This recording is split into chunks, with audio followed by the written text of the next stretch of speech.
ও আচ্ছা, মিম কি অব্রকে ফিরিয়ে আনতে কতদূর পেরেছে যদি একটু বলতেন। অব্র প্রায় অর্ধেক এসেছে, কিন্তু কেউ তাকে দেখতে পারে না। পরিপূর্ণতা পেলেই সম্পূর্ণ শরীর পাবে। ও, অব্র যদি চাই কোনো মেয়েকে ধর্ষণ করতে তাহলে কি পারবে? তাকে কি কেউ দেখতে পারবে না? পারবে, কিন্তু কেউ বুঝতে পারবে না কে এমন খারাপ কাজ করছে তার সঙ্গে। হ্যাঁ বুঝেছি। তো আপনাদের কিছু কথা বলে রাখতেছি, এটা কিন্তু একটা কাল্পনিক বানোয়াট গল্প, কেউ ভুলভাবে নিবেন না। তুমি সবসময় সাবধানে থাকবে, কারণ মিম কখন কি করে বসে বলা যায় না। ঠিক আছে, ভালো থাকবেন আপনিও। এখন আসি। কথাটি বলেই আশিক যেই না একটু এগোতে যাবে, এমন মুহূর্তে আবারও মিমের বাবা বলে, তোমাকে কিন্তু মিমকে মেরে ফেলতে হবে। আশিক বলে, নিজের মেয়েকে নিজেই মেরে ফেলতে বলতেছেন? আপনি কেমন বাবা? হ্যাঁ, আমি চাই না আমার মেয়ের জন্য আরেকটি মানুষের প্রাণ যাক, কারণ তাদেরও সন্তান আছে, পরিবার আছে।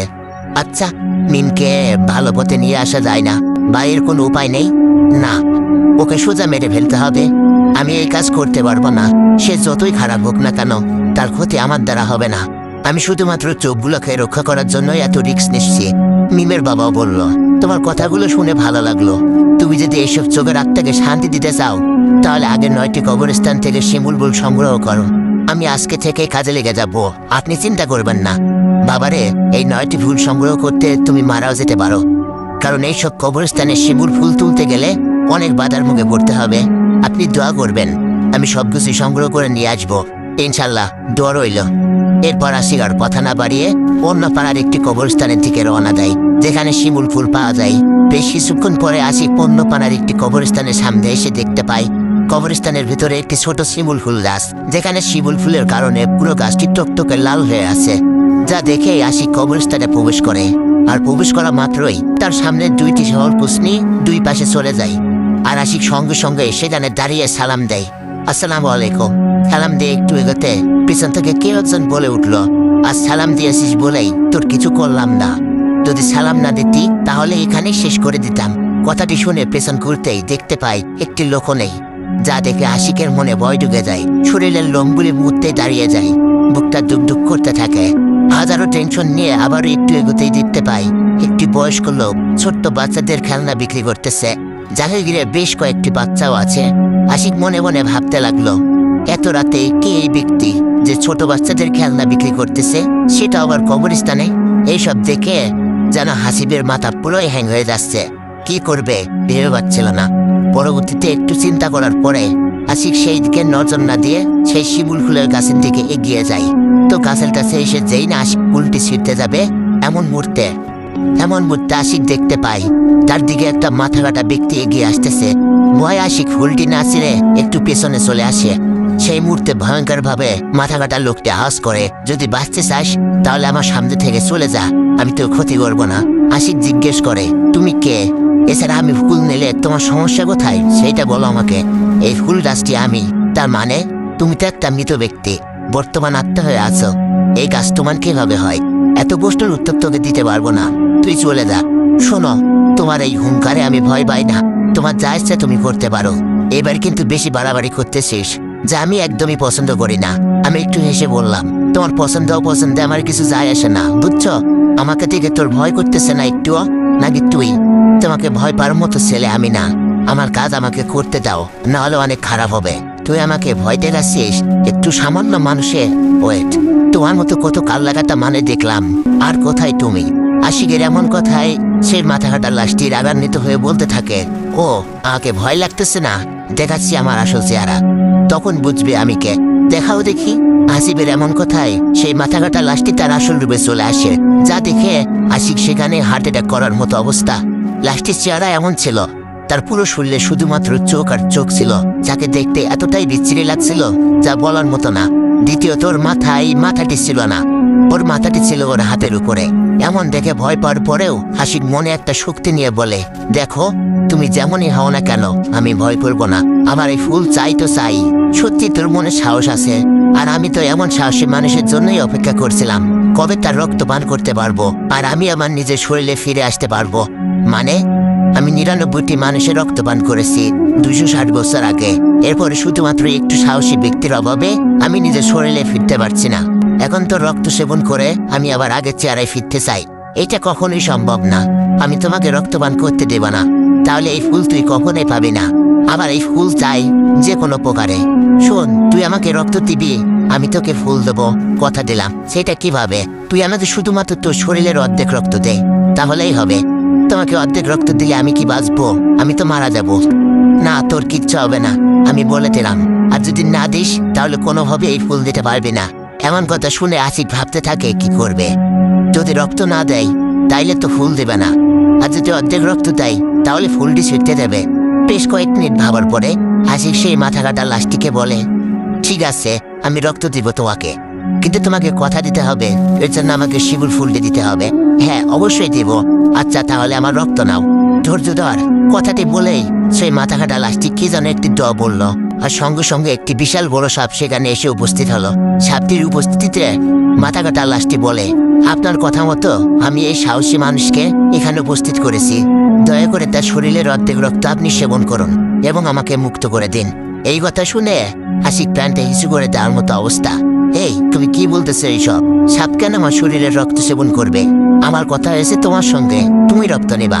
হ্যাঁ, আমি নিশ্চিত কোনো এক মাধ্যমে, কিন্তু আমাদের তো এমন কথা ছিল না। তুমি এখন এমন কাহিনী করতেছো কেন? আমি নেওয়া যেই কথা, উনি নেও সেই কথা। উনি মানে তুই এইসব বুঝবি না। এখানে শুয়ে বল, খুব নিখুঁতভাবে রক্ত নিয়ে চলে যাবে। না, আমি সাপের সামনে কখনোই নিজেকে বিলিয়ে দেব না। এমন মুহূর্তে সেই সাপটিও বলে উঠল, আমি তো আর ক্ষতি করবো না, আমাকে বিশ্বাস করতে পারো। এই, তুমি না সাপ, তুমি কিভাবে কথা বলতে পারো? তোমার আসল পরিচয় কি? হ্যাঁ, সব পরে জানতে পারবে। এখন আমাকে রক্ত দাও তোমার শরীরের। যদি আমার ক্ষতি করেন, না, ক্ষতি করবো না, শুধুমাত্র অর্ধেক রক্তই খাবো তোমার আমি। এরপরে অনেক আকুতি মিনতি করার পরে আশিক রাজি হয় রক্ত দেওয়ার জন্য। যেই ভাবনা সেই কাজ। আশিক সেই বিশাল বড় সাপটির সামনে শুয়ে পড়ে রক্ত দেওয়ার জন্য। আর সেইটা দেখে সাপটিও আস্তে আস্তে করে একটি সবল দিয়ে তার শরীরের অর্ধেক রক্ত শুষে নেয়। রক্ত নেওয়ার শেষে সেই সাপটি বলে ওঠে, তোমার রক্ত নেওয়া হয়েছে, তুমি উঠতে পারো এখন। কথাটি শুনেই আশিক উঠতে যাবে, এমন মুহূর্তে আশিক উঠতে পারে না, কারণ তার শরীর থেকে অর্ধেক রক্ত নেওয়ার কারণে শরীর বেশ দুর্বল হয়ে গিয়েছে।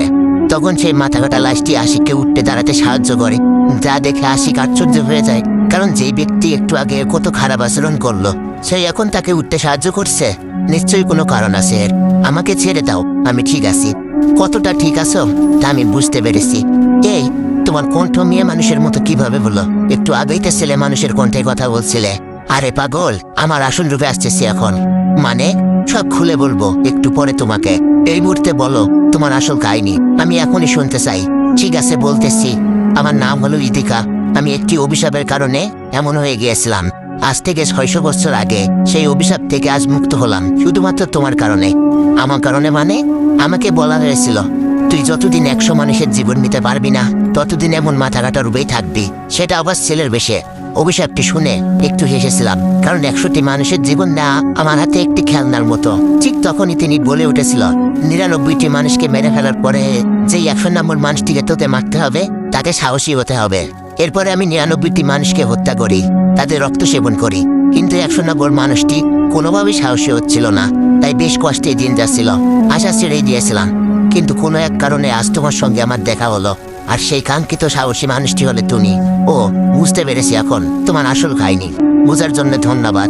প্লিজ এখন আমাকে শিমুল ফুলটি ছিঁড়তে দাও, না হলে অনেক মানুষের জীবন বাঁচাতে পারবো না। কেন? এইসব বলার এখন সময় নেই, পরে কোনো একদিন তোমাকে বলবো। এখন আমাকে এই ফুলটি ছিঁড়তে দাও। আশিকের কথা মতো সেই মাথা কাটা লাশটি শিমুল ফুল গাছ থেকে একটি শিমুল ফুল ছেড়ে দেয়, আর সঙ্গে সঙ্গে সেই মাথা কাটা লাশটি তার আগের রূপে চলে আসে। যা দেখে আশিক আকাশ থেকে মাটিতে পড়ে, কারণ এত সুন্দর মেয়ে সে কখনো নিজের চোখে দেখে নাই। আহা, কি তার রূপ! যে কোনো পুরুষ তাকে একবার দেখলেই প্রেমে পড়ে যাবে। তো ফুলটি ছিঁড়ে নিয়ে এসে যেই না আশিককে দিতে যাবে, এমন মুহূর্তে মাথা কাটা সেই সুন্দরী ইদিকা আশিককে বলে ওঠে, আশিক, আমি তোমাকে বিয়ে করতে চাই, প্লিজ। শিমুল ফুলটি ছিঁড়া মাত্রই ইদিকা এই কথাটি বলবে আশিক ভাবতেই পারিনি।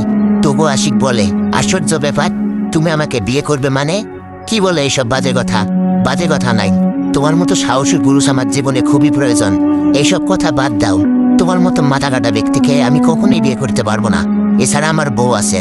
ইদিকা হাসি দেয়। আবার হাসো কেন? এইটা কি হাসির কথা বলেছি নাকি আমি? ইদিকা বলে, ওইটা তোমার বউ না, ওইটা হলো কবরস্থানের পরী, যাকে তুমি নিজের বউ ভেবে রাখছো। ইদিকার কথাটি শুনে আশিক বেশ চমকে যায়, কারণ এইসব কথা ইদিকা জানলো কিভাবে? আশিক প্রশ্ন করে, আচ্ছা ইদিকা, তুমি কিভাবে জানলে আমার বউ একজন কবরস্থানের করি? আমাকে সবটা খুলে বলো না প্লিজ। আমার কথা শুনলে তুমি কিছুই বিশ্বাস করবে না। তা কিছু বলছি না। না, তোমাকে বলতেই হবে। আমার অনুরোধ এইটা, শোনো, আমি কিন্তু একসময় পরীদের রানী ছিলাম, কিন্তু আমার ভুল এবং আমার অহংকারের কারণে সবকিছু হারিয়েছি। অনেক বছর সাদা ভুগেছি। কি তুমি পরীদের রানী ছিলে নাকি মিথ্যা বলছ? এই জন্যেই বললাম, আমার কথা তোমার বিশ্বাস হবে না, তাই বলতে চাইনি। আচ্ছা আচ্ছা বলো, তুমি 9টা কবরস্থান থেকে শিমুলফুল সংগ্রহ করবে, তাই না? হ্যাঁ। তোমাকে কে বলল? আমি সবকিছু জানি। তুমি এখানে নলকূপে সেই চোখগুলোকে বাঁচানোর জন্য এসেছ, তাতেই আবার তোমার সেই খারাপ পরিটা। বাবা তোমাকে অনেক কিছু বলেছে। তুমি কি জানো এই সব কিছু ওদের প্ল্যান? তোমার দ্বারাই ওদের কাজ সহজ করে নিচ্ছে। মানে মানে হলো মিম তার জীবন সঙ্গীকে বাঁচানোর জন্য এইসব প্ল্যান করেছে। ওর বাবা ভালো মানুষ সাজার অভিনয় করতেছে। সেই নলকূপের চোখগুলো তোমার হিপনোটাইজ করেছে, কিন্তু তুমি বুঝতেই পারছো না। তোমার মনে হচ্ছে ওই চোখগুলো তোমার কাছে সাহায্য চাচ্ছে, আর তুমি সাহায্য করতেছ। অবশ্যই তোমার এটা ভুল ধারণা। তোমাকে ওরা ব্যবহার করতেছে। জানি বিশ্বাস করবে না, কিন্তু তুমি চাইলে একটি জিনিস করতে পারো। কি জিনিস? তোমার বউ বলতে মিম তো বর্তমানে বাড়িতেই আছে, তাই নয় কি? হ্যাঁ, তুমি এখন শিমুল ফুলটি বাসায় নিয়ে যাবে এবং মিমের সামনেই নষ্ট করে ফেলবে। এইটা কেন করব? করলেই দেখতে পারবে আসল কাহিনী। চিন্তা করিও না, তোমার সঙ্গে আমি থাকবো তোমাদের সাপোর্ট দেওয়ার জন্য। আচ্ছা, এইসব মিমের কাহিনী নাকি তোমার কাহিনী? হ্যাঁ, জানতাম বিশ্বাস করবে না। ঠিক আছে, তোমার যা ইচ্ছা তাই করো। আমি এতটাই পাগল নাই এই শিমুল ফুল হাতে পেয়ে আবার নষ্ট করব। এই ফুলের জন্য আমার শরীর থেকে অর্ধেক রক্ত নেওয়া হয়েছে, আর এই ফুল আমি নষ্ট করব? কখনোই না। তুমি খুব বড় একটা ভুল করতে যাচ্ছ, যার মাসুল তোমাকেই দিতে হবে। শোনো ইদিকা, তোমার সঙ্গে এত কথা বলতে পারবো না। তুমি যতই চেষ্টা করো, আমি আমার মুখ থেকে কখনোই আলাদা হব না। এর চেয়ে তুমি তোমার সঠিক পথটি দেখতে পারো। ও ঠিক আছে, তুমি যখন বুঝতেই পারছো না, তাহলে কি আর করার। হ্যাঁ সেটাই, তুমি আমার চোখের সামনে থেকে চলে যাও, এইটাই ভালো হবে। ইদিকা বলে, শোনো, আমি তোমাকে বিয়ে করে ঘর বাঁধতে চাই, প্লিজ আমাকে গ্রহণ করো। একদম বাজে কথা আমি শুনতে চাই না। আল্লাহ হাফেজ, ভালো থাকিও। কথাটি বলেই আশিক সেই শিমুল ফুলটি নিয়ে সোজা কবরস্থান থেকে বেরিয়ে আসে এবং বাড়ির উদ্দেশ্যে রওনা দেয়। প্রায় 30 মিনিট পরে আশিক বাড়ির সামনে চলে আসে। মোবাইলটি বের করেই দেখে রাত 3টা বাজে, কিন্তু তার ঘরের বাতিটি এখন পর্যন্ত জ্বলতেছে। তাই কৌতূহল হয়ে বাড়িতে প্রবেশ করতেই মিম দরজার সামনে থেকে বলে ওঠে, কইছিলে এত রাত পর্যন্ত? আমি তোমার জন্য সেই সন্ধ্যা থেকে অপেক্ষা করতেছি। ও তাই? হ্যাঁ, কিন্তু তুমি কোথায় ছিলে? বাইরে ছিলাম। আচ্ছা, একটি কথা জিজ্ঞেস করতে পারি তোমাকে? হ্যাঁ করো। আমি আগে একটু দেরিতে আসলেই ফোনের উপরে ফোন দিতে, কিন্তু এখন কেন জানি দিচ্ছ না, আমি যত রাতেই ফিরি না কেন? আরে পাগল, তোমার স্বাধীনতা আছে না? আমি চাই না ওইটা তোমার নষ্ট হোক। আমি চাই আমার স্বামী স্বাধীনভাবে ঘোরাফেরা করুক। ও শোনো, তোমার যা ইচ্ছা হবে তুমি তাই করবে, আমি বারণ করব না। কি তুমি এমন ছিলে না? এখন তোমার অনেক পরিবর্তন। আচ্ছা আসি, এসব বাদ দাও। বলো, ব্যাগের মধ্যে কি এনেছো? আরে তেমন কিছু না, একটি শিমুল ফুল নিয়ে এসেছি। কি শিমুল ফুল নিয়ে এসেছো? এই ফুলটা আমার ফেভারিট ফুল। জান, দাও না ফুলটি আমাকে, আমি যত্ন করে রেখে দিই। আরে না, এই ফুলে কোনো সুবাস নেই, এই ফুল তুমি নিও না। আরে দাও না প্লিজ। আসি, সরি। এইভাবে এক কথায় দুই কথায় এক পর্যায়ে মিম ফুলটি যেই না জোর করে নিতে যাবে, এমন মুহূর্তে ফুলটি ছিঁড়ে যায়, যাকে বলে 2 ভাগে বিভক্ত হয়। যা দেখে মিম এতটাই রাগান্বিত হয়, সে আশিককে এক ঘুষে থাপ্পড় মেরে দেয়। মিম বলতে থাকে, তোকে বললাম না ফুলটি আমাকে দে, এটা আমার পছন্দের ফুল। থাপ্পড়টি দেখেই আশিক বুঝতে পারে ইদিকা সত্যি কথাই বলতেছে। এইসব কিছু মিম এবং তার বাবার প্ল্যান, যাতে করে মিমের স্বামী অব্রকে ফিরিয়ে আনা যায়। তুমি আমাকে থাপ্পড় মারলে, এইটা বুঝি তোমার ভালোবাসা? আসলে তুমি আমার, আমি তোমার কি? হ্যাঁ, তুমি আমার বউ না, তুমি হলে একটি রাক্ষসী পরী, যে অন্যের ক্ষতি করতে একটুও ভাবো না। মানে কি বলতে চাও তুমি এইসব? না কিচ্ছু না, এমনি কথার কথা বলছি তোমাকে। ও ঘুমাও, অনেক রাত হয়েছে, আজ কাল সকালে কথা হবে। ঘুমানোর আগে আমাকে কথা দিতে হবে, তুমি এই 9 দিনে 9টি শিমুর ফুল গাছ থেকে শিমুর ফুল এনে দিবে আমাকে। এইটা আবার কেমন কথা? একটি দোকান থেকে আনলেই হলো। না, আমি তোমাকে যা বলতেছি তাই করতে হবে তোমাকে, না হলে আমি অভিমান করব। এই কথা শুনে আশিক মনে মনে বলে, এখনই যেই থাপ্পড় দিলি আমাকে, শুধু পরীর কারণে কিচ্ছু করলাম না। কি হলো, বিড়বিড় করছো যে? না কিচ্ছু না, ঘুমাও, কাল দিয়ে আসবো এক ট্রাক ফুল। না, আমাকে 9 দিন 9টি শিমুল ফুলের গাছ থেকে শিমুল ফুল তোমাকে এনে দিতে হবে, প্লিজ। আচ্ছা দেখি কি করা যায়। না, তোমাকে দিতেই হবে, কারণ এটা আমার রিকোয়েস্ট তোমার কাছে। শুধুমাত্র 9 দিন লাগবে কেন, এটা আগে বলো। পরে তোমাকে সবকিছু বুঝিয়ে বলবো। এখন কথা দাও আমাকে। তো মিমের এমন রিকোয়েস্টে আশিক বলে ওঠে, ঠিক আছে আমি নিয়ে আসবো, প্লিজ এখন ঘুমাও। কথা দাও আগে। হ্যাঁ কথা দিলাম, নিয়ে আসবো। এইবার মিম খুশি হয়ে বলে ওঠে, এই তো আমার লক্ষ্মী স্বামী, চলো এখন ঘুমাই দুজনে। আশিক মনে মনে ভাবতে থাকে, সকাল হলেই তো সঠিক ব্যবস্থা নিব, ঘুমাও আজ। এরপরে দুজনে ঘুমিয়ে পড়ে। পরের দিন সকালবেলায় আশিকের মা চিৎকার করে কান্না করতে করতে বলে, আশিক তোর বোনকে প্রতিনিয়ত অজানা কিছু একটা ধর্ষণ করছে। মায়ের মুখে এমন চিৎকারের আওয়াজ শোনা মাত্রই আশিক বাইরে এসে জিজ্ঞেস করে, মা চুপ করো, এভাবে চিৎকার করে বলিও না। চুপ করবো মানে? তোর বোনের সঙ্গে এমন কিছু হচ্ছে আর তুই বলতেছিস চুপ করতে?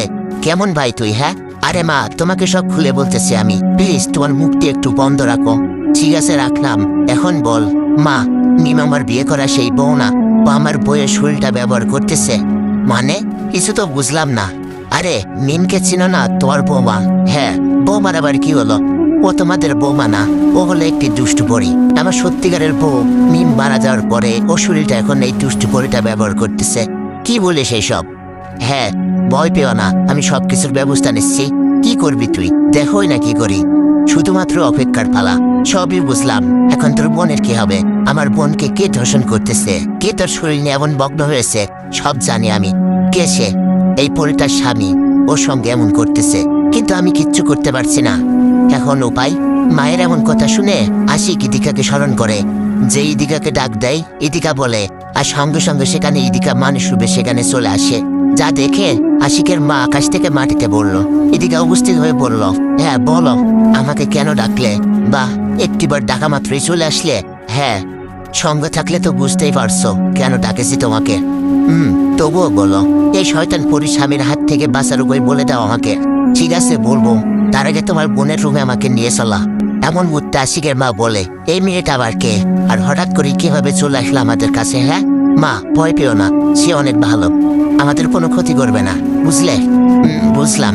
এরপরে সবাই আশিকের বোনের রুমে এসে দেখে রুমের অবস্থা খুবই খারাপ।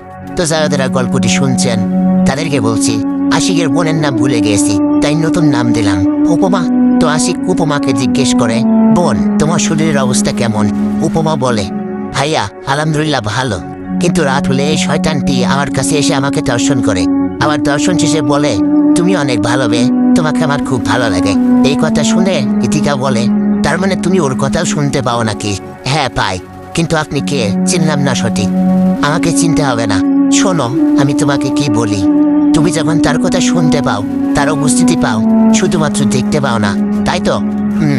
আশিক তুমি এই মুহূর্তে একটি জঙ্গলে গিয়ে কলি ফুল তুলে নিয়ে আসবে এবং সেই ফুলের মালা তৈরি করে সরিষার তেলে ডুবিয়ে রাখবে। রাতে শোয়ার সময় এই ফুলের মালাটি যেন উপমা গলায় পরে ঘুমায়। এটা করলে কি হবে? এটা বললে তুমি সেই শয়তানটাকে দেখতে পারবা। কি? আমি ওকে দেখতে চাই না, ওর হাত থেকে বাঁচার জন্য উপায় চেয়েছি। আরে পাগলি মেয়ে, আমার কথাগুলো তাকে শেষ পর্যন্ত শোনো।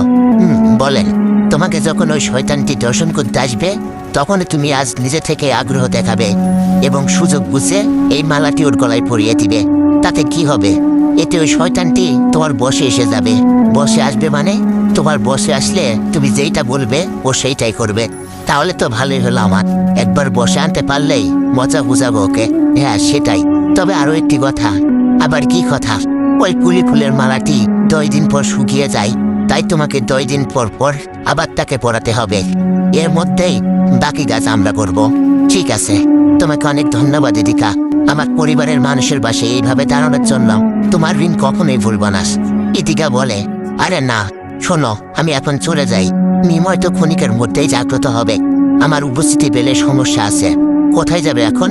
কোথাও যাব না, তোমার আশেপাশেই থাকবো অদৃশ্য হয়ে। ঠিক আছে। কথাটি বলা মাত্রই ইদিকা অদৃশ্য হয়ে যায়, যা দেখে উপমা ভূত ভূত বলে চিৎকার করতে থাকেন। আশিক বলে, বোন চিৎকার করিস না, ও অনেক ভালো। তো ভাইয়ের কথা শুনে উপমা চুপ হয়ে যায়। শোন তোরা থাক, নিম ঘুম থেকে ওঠার আগেই আমি কিছু বলি। ফুল দিয়ে আসি জঙ্গল থেকে, যেই কথা সেই কাজ। সঙ্গে সঙ্গে আশিক তাদের বাড়ির পাশ থেকে একটি জঙ্গলে চলে যায়। সেখানে গিয়েই তাড়াতাড়ি কিছু কলি ফুল নিয়েই আবার বাসায় চলে আসে। উপমা এই নিয়ে ফুল মালা বানিয়ে সরিষার তেলে ডুবিয়ে রাখ। আর হ্যাঁ, এইসব যেন তোর ভাবি মিম কিচ্ছু না জানে, কারণ ও একটা দুষ্ট করি। কি বলো ভাইয়া? তো নেক্সট বার চাইলে বেশি বেশি কমেন্ট করুন।